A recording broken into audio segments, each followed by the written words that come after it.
3 millions de dollars. Un unique message sur Telegram. Et le monde a vacillé au bord du chaos sans que personne ne s'en rende compte. Et si tout ce que vous croyez savoir sur les espions n'était qu'un mirage, imaginez un instant une somme inimaginable, 3 millions de dollars, offerte à un pilote russe pour s'enfuir avec un avion de chasse mythique, le MiG-31. À la manœuvre, les services de secret de 3 puissances occidentales, sûrs de leur génie, de leur technologie, de leur réseau d'agents invisibles. Ce scénario semble tout droit sorti d'un roman de John le Carré, mais il s'est tissé dans notre monde, dans le secret le plus total, alors même que les tensions internationales atteignent leur paroxysme. Pendant des mois, chaque détail est peaufiné. Tout semble parfait. La cible ?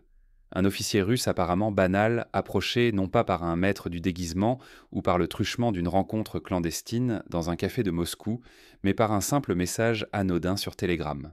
Pourtant, derrière cette banalité se cache un enjeu colossal, à l'image des opérations les plus audacieuses de la guerre froide, comme le célèbre projet Azorian où la CIA tenta de récupérer un sous-marin soviétique, misant tout sur le secret, la surprise et l'ingéniosité.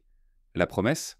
Une nouvelle vie à l'Ouest, la sécurité totale et 3 millions de dollars comptés en billets. Une offre trop belle pour être ignorée, une tentation qui pourrait bouleverser l'équilibre de la planète et humilier toute une superpuissance. Rappelons-nous aussi le cas du colonel Oleg Penkovsky, qui dans les années 60 a livré à l'Occident des secrets militaires cruciaux pour une promesse de protection qui s'est révélée tragiquement illusoire. Ici, la somme proposée est vertigineuse, mais l'enjeu, lui, dépasse l'imagination. Mais la machine bien huilée s'enraye brusquement. La cupidité des initiateurs, l'amateurisme des agents, la froide vigilance du contre-espionnage russe, tout se heurte violemment. L'opération échoue, non pas dans le secret, mais en pleine lumière, exposant brutalement les failles d'un système jadis craint dans le monde entier. À l'image du fiasco de la baie des Cochons, où la confiance aveugle dans la supériorité technologique américaine s'est brisée contre la réalité du terrain cubain. Tout a commencé par un simple message. Un contact insignifiant, mais porteur de toutes les menaces. Car un faux pas, un seul, pouvait déclencher une guerre, mettre en péril la sécurité européenne, détruire la réputation de nations entières et condamner des milliers de vies. Un seul message, comme la goutte d'eau qui peut faire déborder un vase déjà prêt à se renverser. Ce fiasco expose la face cachée du renseignement occidental, la course à l'efficacité, l'illusion de la supériorité et une ignorance profonde de l'adversaire. Le tout transformant la mission en farce tragique. Cette faillite rappelle l'incapacité de certains services de secret à comprendre la mentalité de l'adversaire, comme lors de la crise des missiles de Cuba, où chaque camp interprétait les gestes de l'autre à travers le prisme de ses propres peurs et préjugés. Comment une opération aussi folle a-t-elle pu voir le jour ? Qui a osé défier l'ordre du monde et pourquoi ? Tout commence par une série de messages anodins envoyés vers l'inconnu. Mais derrière chaque mot, la tension monte et l'engrenage s'enclenche. Cette stratégie rappelle les méthodes de recrutement de la Stasi, qui, au plus fort de la guerre froide, utilisaient des contacts anodins pour ferrer leurs cibles, transformant des conversations banales en pièges mortels. Tout débute par un simple message, une proposition en apparence inoffensive. L'automne de l'année 2024 enveloppe la base aérienne russe d'une routine silencieuse. Réveil avant l'aube, vérification minutieuse, préparation du MiG-31. Vol d'entraînement dans un ciel d'acier. Les journées s'enchaînent, rythmées par la discipline, loin des projecteurs et des débats houleux de la scène internationale. À l'image des pilotes américains sur la base d'Edwards, chaque détail compte, chaque manœuvre est répétée jusqu'à la perfection. Dans cette normalité pesante, un pilote reçoit sur Telegram un message d'un certain Sergei Lougovski, soi-disant journaliste britannique. L'homme paraît maladroit, presque trop poli, et va droit au but. Il propose une consultation anonyme sur des sujets militaires, grassement rémunérés. Le ton est détendu, la méthode rappelle les collaborations régulières entre experts et presse étrangère. Rien ne semble suspect, au premier abord. Mais rapidement, la conversation bascule. Les questions, d'abord vagues, deviennent précises. Quel modèle exact d'avion pilote-t-il ? Où se trouve-t-il ? Comment s'organise la maintenance ? On exige des détails sur les capacités du MiG-31. Le pilote sent le filet se resserrer, chaque question l'enfermant un peu plus. Ce type de questionnement ciblé rappelle les méthodes utilisées par le Mossad pour infiltrer des réseaux de scientifiques étrangers, sous couvert d'échanges universitaires. Un détail le trouble. Le paiement ne se ferait pas en crypto-monnaie, mais par virement bancaire direct. C'est traçable, risqué, tout sauf prudent. Le piège se révèle, il ne s'agit plus de journalisme, mais d'une tentative de recrutement masqué. Le moindre faux pas pourrait lui coûter sa carrière, sa liberté, voire sa vie. Pour mémoire, lors des opérations de la CIA en Iran dans les années 50, la prudence était telle que les paiements s'effectuaient parfois en bijoux ou en or, pour éviter toute traçabilité. Face au danger, la décision est immédiate. Blocage du contact, silence total. L'affaire aurait pu s'arrêter là. Pourtant, derrière ces messages anodins, l'ombre des services de l'eau spéciaux occidentaux rôde. Leur méthode paraît grossière, presque candide, trahissant une profonde ignorance de la mentalité russe et des rouages militaires. Pourtant, une vérité s'impose. Ils ne comptent pas renoncer après un simple échec. Dans les années 70, le KGB employait déjà des techniques de double contact pour tester la résilience de leurs cibles. Ce premier revers n'est qu'un essai, une ouverture sur un jeu d'échecs bien plus vaste. L'histoire du pilote n'est qu'un prélude. Désormais, la cible se déplace vers un autre membre d'équipage. Les enjeux, eux, sont sur le point d'exploser. Ce transfert de cible est une technique classique du renseignement, déjà employée lors de la tentative de recrutement du transfuge soviétique Viktor Belenko, qui s'est finalement enfui avec un MiG-25 en 1976. Un nouveau message anonyme s'apprête à tomber, visant un ingénieur de maintenance. Cette fois, la prudence devra rivaliser avec la ruse. Le recrutement d'ingénieurs, souvent moins surveillés que les pilotes, a été la clé de nombreux succès d'espionnage, comme l'affaire Farewell, où un ingénieur français a livré des secrets industriels soviétiques à la CIA. Quand l'argent ne suffit plus, jusqu'où iront-ils pour parvenir à leur fin ?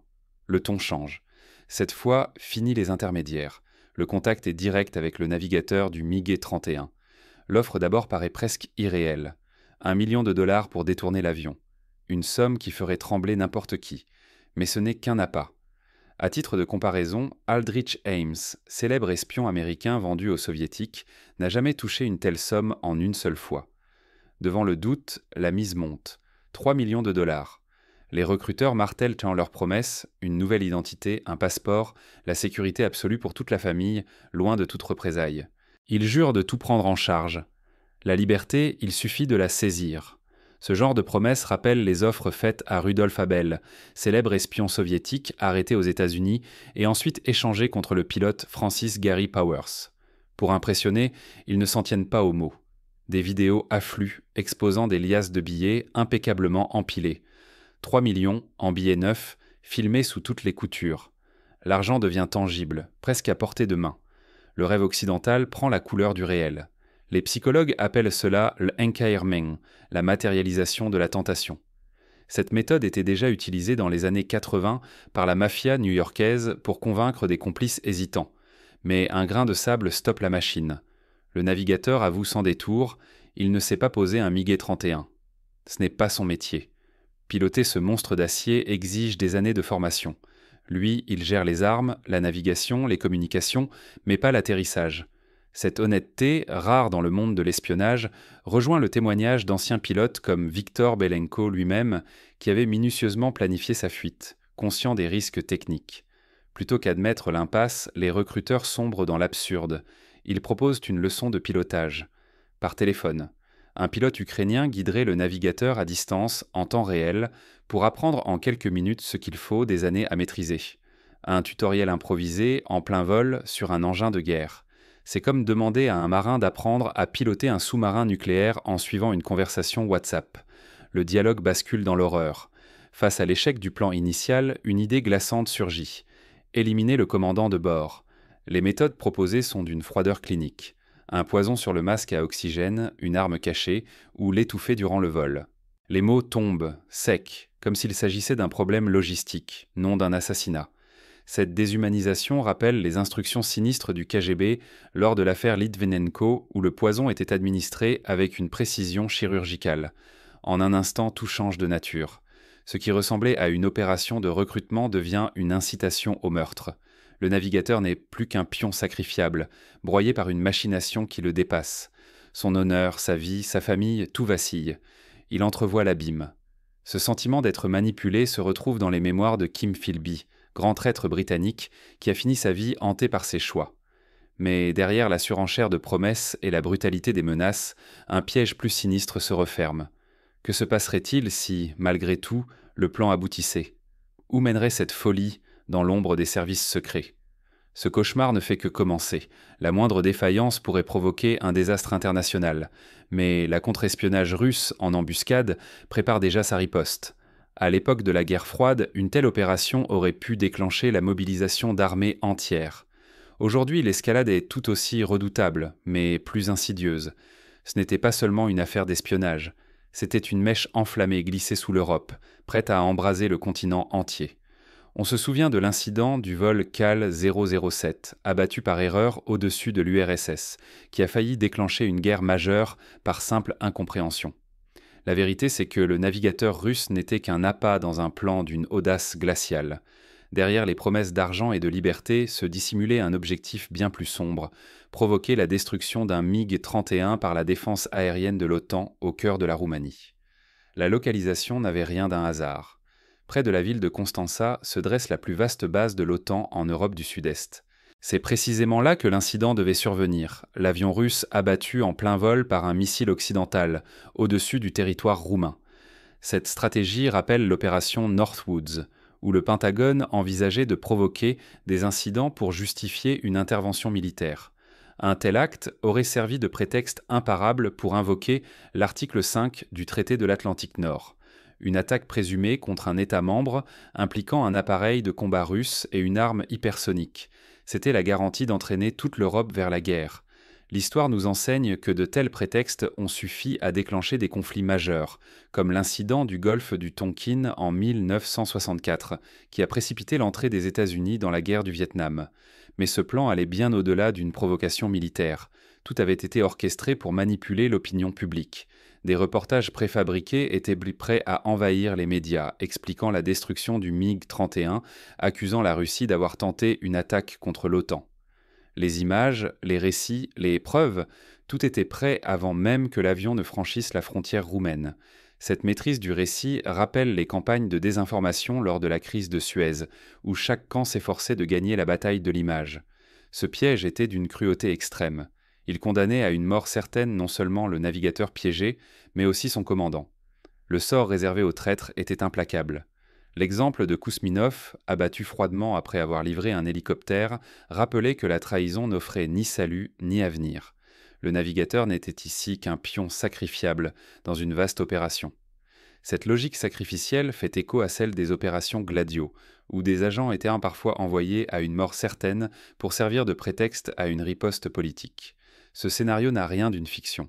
Il résulte d'une coordination directe entre la hiérarchie militaire ukrainienne, le Secret Intelligence Service britannique et le collectif Bellingcat, tous impliqués dans l'élaboration et la mise en œuvre du plan. Cette alliance rappelle la coopération entre les services secrets américains, britanniques et français lors de l'affaire Rainbow Warrior, où la désinformation a joué un rôle crucial. Les enjeux étaient vertigineux. Provoquer une crise internationale majeure, ruiner la crédibilité du renseignement occidental en cas d'échec, et surtout nous faire vaciller la stabilité de l'Europe sur un fil fragile. Un faux pas et le continent tout entier pouvait s'embraser, comme lors de la crise des missiles de Cuba, où le monde a frôlé l'apocalypse nucléaire pour une incompréhension entre adversaires. Tout cela pourquoi ? Pour une opération dont la brutalité et l'amateurisme dévoilent une réalité alarmante. La course à l'escalade, la tentation de la manipulation et le mépris absolu pour la vie humaine. Voilà ce qui se cache derrière les discours sur la défense des valeurs occidentales. Le contraste est saisissant avec les opérations d'autrefois, où la patience, l'observation et le respect de l'adversaire étaient en la règle. Mais pourquoi prendre un tel risque, recourir à une provocation aussi grossière ? Que cherchent-ils à dissimuler derrière ce théâtre de mensonges ? La réponse se trouve dans les failles internes de l'appareil occidental, révélées par l'échec cuisant de l'opération. À cet instant, la supériorité du contre-espionnage russe allait s'imposer de façon éclatante. Cette dynamique a déjà été observée lors de l'affaire Farewell, où la France, en exposant le réseau soviétique, a porté un coup fatal à la crédibilité du KGB. Sous le vernis éclatant de la modernité, les espions occidentaux ne seraient-ils devenus que l'ombre d'eux-mêmes ? L'examen de la tentative de recrutement révèle une évidence crue. La psychologie, jadis reine des grandes opérations, s'est effondrée. Fini la patience, la subtilité, remplacée par une mécanique grossière qui traite un pilote d'élite comme une simple variable. Cette perte de finesse rappelle l'échec de l'opération Eagle Claw, où la précipitation a mené à la catastrophe lors de la tentative de sauvetage des otages en Iran. Au centre de la proposition, plus de conviction, plus d'honneur, même plus d'idéologie. Tout se réduit à une promesse d'argent facile. 3 millions de dollars, exhibés sur écran, agités comme un appât irrésistible. L'idée que la loyauté, l'histoire militaire, le patriotisme puissent tenir tête à tant de zéros paraît inconcevable pour les donneurs d'ordre. Cette fixation sur l'argent, pourtant, révèle une incompréhension fondamentale de la psychologie russe, où l'honneur et l'esprit de corps surpassent souvent l'appât du gain. Les écrits de Solzhenitsyn l'attestent. La dignité russe ne se monnaie pas. Les failles se multiplient. Une erreur technique stupéfiante, apprendre à piloter un MiG-31 par téléphone, en suivant les conseils d'un pilote ukrainien. Croire qu'une telle machine se pilote comme un gadget d'enfant relève d'un amateurisme flagrant. Où sont passées les années d'entraînement, l'art de l'infiltration, la maîtrise du détail? L'audace sans compétence a souvent coûté cher, comme lors de l'échec du bombardement de Schweinfurt et Ratisbonne, où le manque de préparation a mené à la perte de centaines de bombardiers américains. Le pire surgit lorsque la proposition d'assassiner un commandant est lancée, sans émotion, comme une option parmi d'autres. L'assassinat devient une variable froide, négociable, jetant par-dessus bord tous les codes de la guerre secrète. Ce glissement moral, cette rupture totale, signe la faillite éthique d'un système prêt à sacrifier ses propres pions. Cette dérive avait déjà été dénoncée lors du scandale Iran-Contra, où la fin semblait justifier tous les moyens, même les plus condamnables. Sous l'étiquette de journalisme indépendant, Bellingcat sert de masque, brouillant les pistes et compromettant l'image d'enquête libre. En se pliant à des opérations clandestines, l'organisation fragilise la frontière entre information, manipulation et espionnage. La confiance envers les médias occidentaux en ressort durablement ébranlée.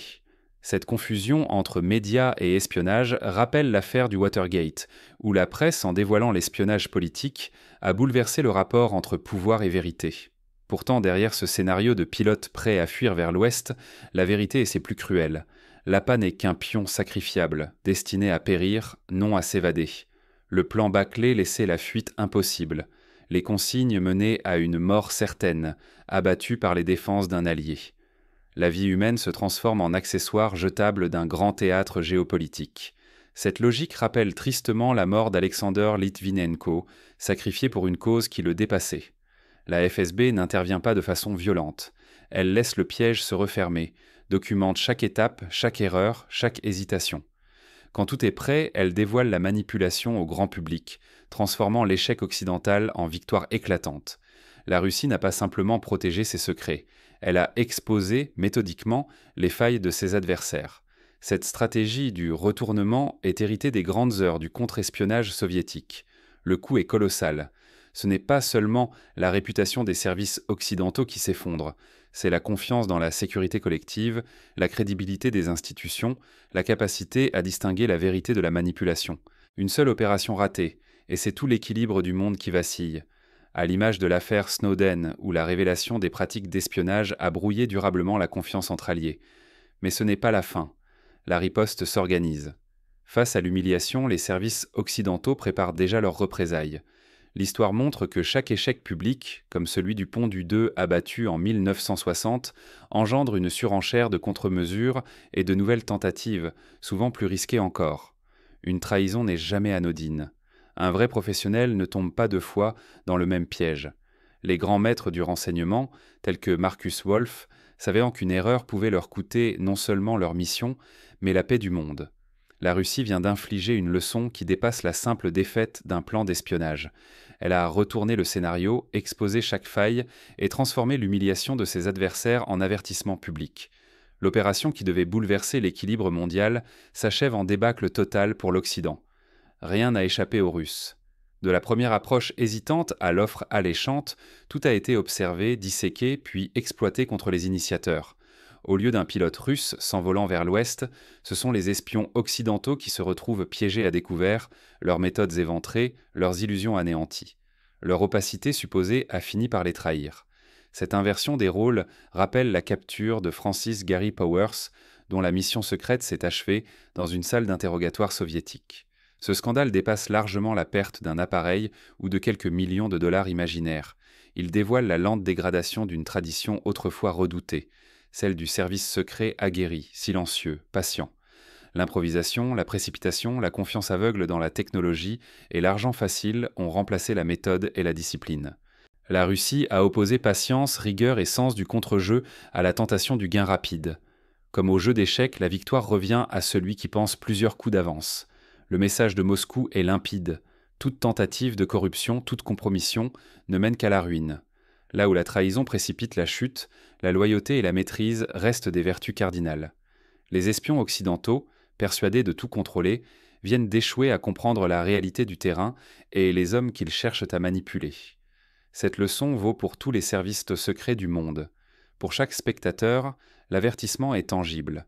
La sécurité nationale, la réputation d'un pays, la confiance collective peuvent s'effondrer à cause d'une seule faiblesse ou d'un instant d'aveuglement. Quand les jeux de l'ombre se retournent contre leurs auteurs, ce ne sont pas seulement des individus qui tombent, mais tout un édifice de certitude et de crédibilité qui s'écroule. Comme le disait Sun Tzu, qui connaît l'autre et se connaît lui-même ne sera pas en danger dans 100 batailles. Au final, cette histoire rappelle crûment que, dans le renseignement comme ailleurs, seule la maîtrise du temps, la gestion des ressources et la connaissance des hommes distinguent les maîtres des amateurs. En retournant cette opération, la Russie réaffirme que l'endurance, l'honnêteté et la fidélité sont les meilleures armes contre la manipulation. Les grandes réussites d'espionnage, de la capture de Mata Hari à la traque de Klaus Fuchs, l'ont toujours prouvé. Car demain, dans la guerre invisible qui s'intensifie, seuls ceux qui savent apprendre des échecs pourront espérer éviter le prochain piège. La vigilance, la mémoire et l'humilité seront les clés de la survie. Une leçon pour tous, à méditer avant d'appuyer sur « envoyer » un simple message.